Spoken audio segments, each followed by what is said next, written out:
کہ اسلام کی بنیاد 5 چیزوں پر رکھی گئی: کلمہ طیبہ، نماز، روزہ، زکوٰۃ، حج۔ یہ 5 چیزوں کی پر اسلام کی بنیاد ہے۔ آپ دیکھیں کہ کلمہ طیبہ ہے وہ ایک قولی عبادت ہے، انسان اس کو پڑھتا ہے۔ ان 5 عبادات میں سے سب سے آسان عبادت جو وہ کلمہ طیبہ کی عبادت ہے، اور یہ عبادت ایسی عبادت ہے کہ اس کے لیے کوئی قید نہیں ہے، آپ جہاں چاہیں اس کی عبادت کر سکتے ہیں۔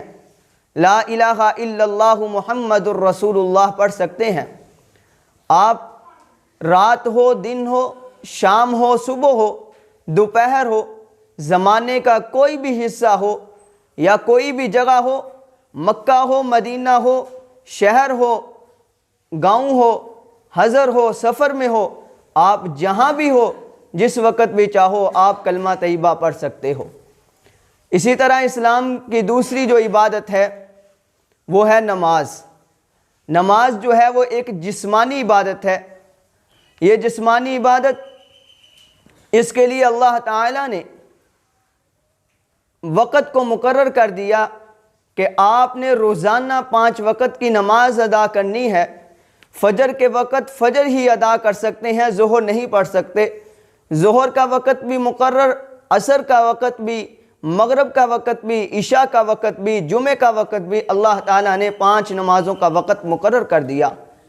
لیکن پہلی امتوں کی طرح نہیں، بلکہ اس امت کو ایک آسانی یہ دی کہ اللہ نے فرمایا پوری زمین آپ کے لیے نماز گاہ ہے، آپ جہاں چاہیں، آپ کے لیے مسجد گاہ ہے، جہاں چاہیں آپ نماز پڑھ سکتے ہیں، بشرط یہ کہ وہ جگہ پاک ہو۔ آپ گھر میں ہوں، آپ حضر میں ہوں، سفر میں ہوں، دکان پر ہو یا فیکٹری میں ہوں، آپ جس جگہ ہوں، آپ نماز پڑھنا چاہیں تو پڑھ سکتے ہیں۔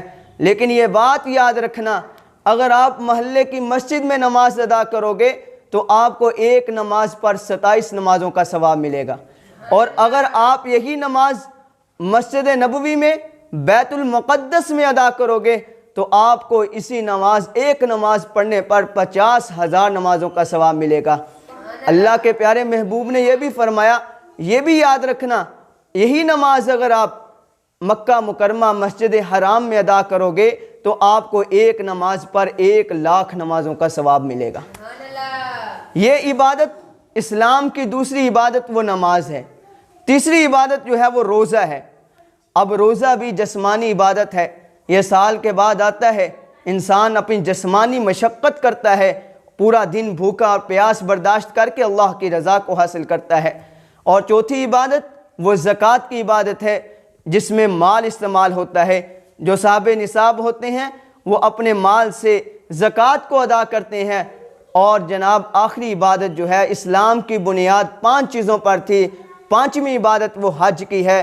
آپ دیکھیں گے حج کے اندر یہ ساری کی ساری عبادتیں جمع ہو جاتی ہیں۔ حج کے اندر قول بھی ہوتا ہے، جسمانی مشقت بھی ہوتی ہے، مالی مشقت بھی ہوتی ہے۔ حاجی جو ہوتا ہے وہ ہر طرح کی مشقت برداشت کر کے اس حج کو ادا کرتا ہے۔ اور یہ حج کی عبادت اللہ تعالیٰ نے مخصوص دنوں میں، مخصوص ایام میں، مخصوص جگہ پر ادا کرنے کا حکم دیا ہے۔